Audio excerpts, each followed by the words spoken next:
Bonjour Hervé Morin, président du Nouveau Centre, membre de l'UDI, aussi ancien ministre de la Défense notamment. Merci d'être notre invité. Vous avez assisté au triomphe de François Hollande au Mali, à Tombouctou, puis ensuite à Bamako. C'est un triomphe qui est mérité selon vous ?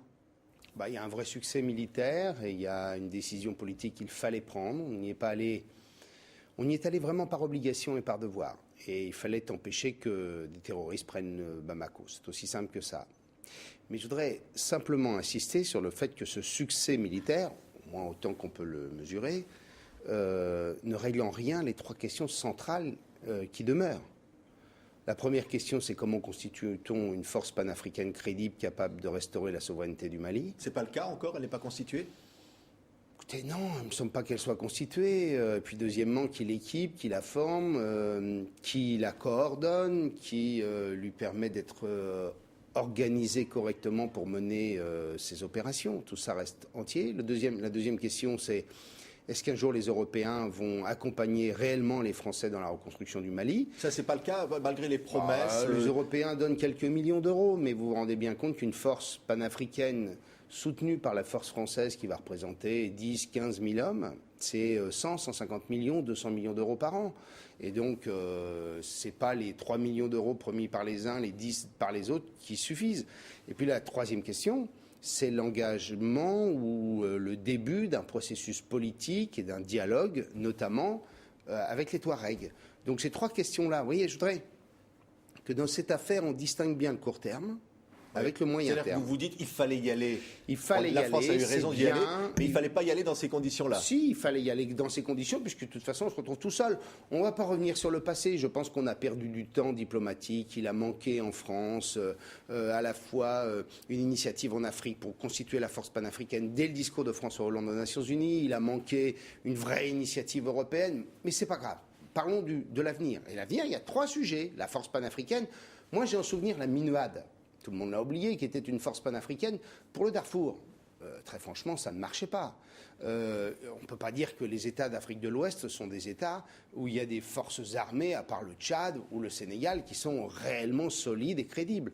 Donc tout ça reste entier. La force panafricaine, de discours politique, je vous rappelle que c'est un homme qui est à la tête de l'État pour une transition issue d'un coup d'État, et la troisième qui est qu'on soit un peu soutenu par les Européens. Donc je dis à François Hollande, c'est facile, cette première partie a été bien menée, mais la deuxième reste entière. Ouais. Ça veut dire que, par exemple, quand le ministre des Affaires étrangères, Laurent Fabius, dit ce matin, on va se retirer rapidement de Tombouctou, vous dites que c'est dangereux ?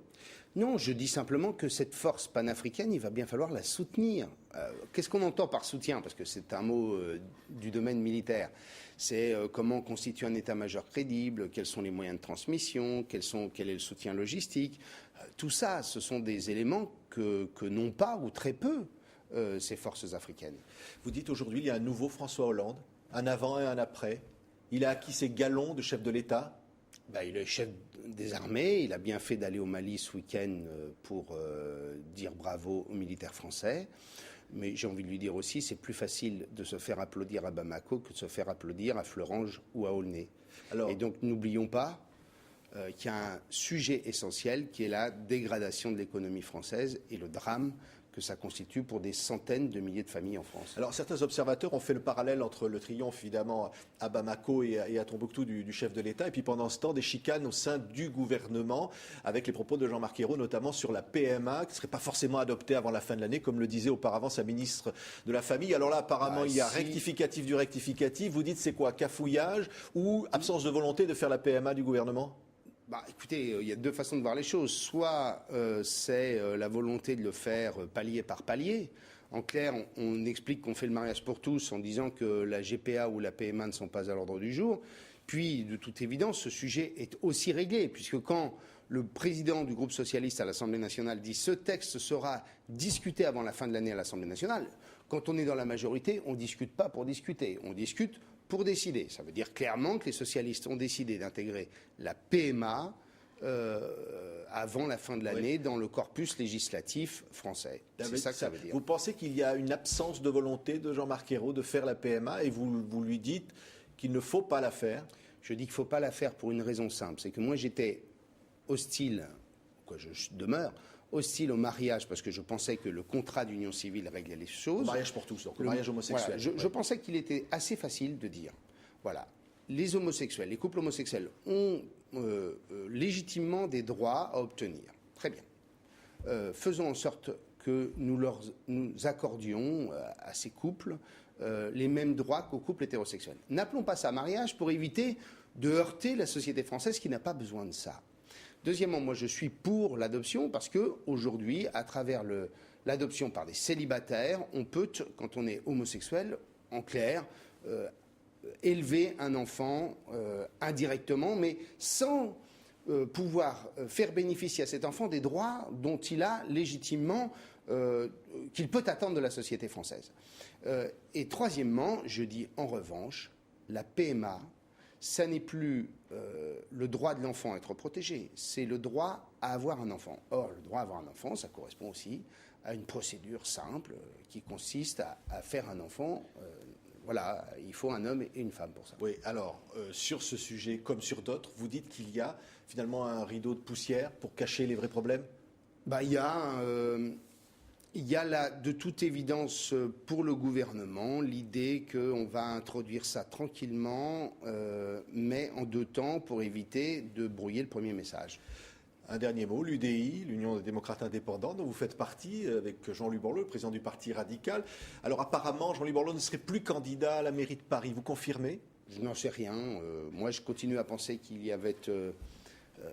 a dans cette candidature une vraie alternative avec un homme qui connaît bien Paris. Vous lui dites de maintenir sa candidature, d'être candidat. Qui a eu des candidat responsabilités ministérielles importantes sur des sujets majeurs pour les Parisiens, qui sont par exemple le logement ou l'environnement. Il me semblait qu'il y avait là une vraie alternative au PS et à l'UMP. C'est à lui de prendre la décision, à personne d'autre, parce que pour être maire de Paris, il faut en avoir envie. Oui, mais il mettrait à la place Chantal Joanneau. Ça vous paraît une candidature crédible ? Chantal est tout à fait crédible, mais je ne suis pas convaincu forcément qu'elle en ait, elle aussi, vraiment envie. Vous n'irez pas, vous, candidat à la mairie de Paris ? Moi, je suis maire d'une commune dans laquelle je suis né et je n'entends pas en changer. Je vous remercie. Il y a une opposition aujourd'hui, mais il y a un centre. Est-ce qu'il peut discuter avec, par exemple, le MoDem de François Bayrou? Est-ce qu'il doit discuter? Pour moi, les choses sont assez simples. Soit le MoDem rentre dans une stratégie politique comparable à la nôtre, et dans ce cas-là, le MoDem a tout à fait sa place. Mais il ne faut pas que la discussion avec le MoDem brouille les électeurs. Aujourd'hui, très clairement, pour le MoDem, une alliance avec le gouvernement Hollande est du domaine du possible. Pour nous disons depuis le début, nous sommes un centre indépendant, mais nous sommes associés à un parti de droite. Et donc je ne vois pas comment on peut s'associer au MoDem, alors que le MoDem continue à vous dire qu'il pourrait être associé à Hollande. Merci Hervé Morin, président du Nouveau Centre, d'avoir été l'invité de TV5 Monde.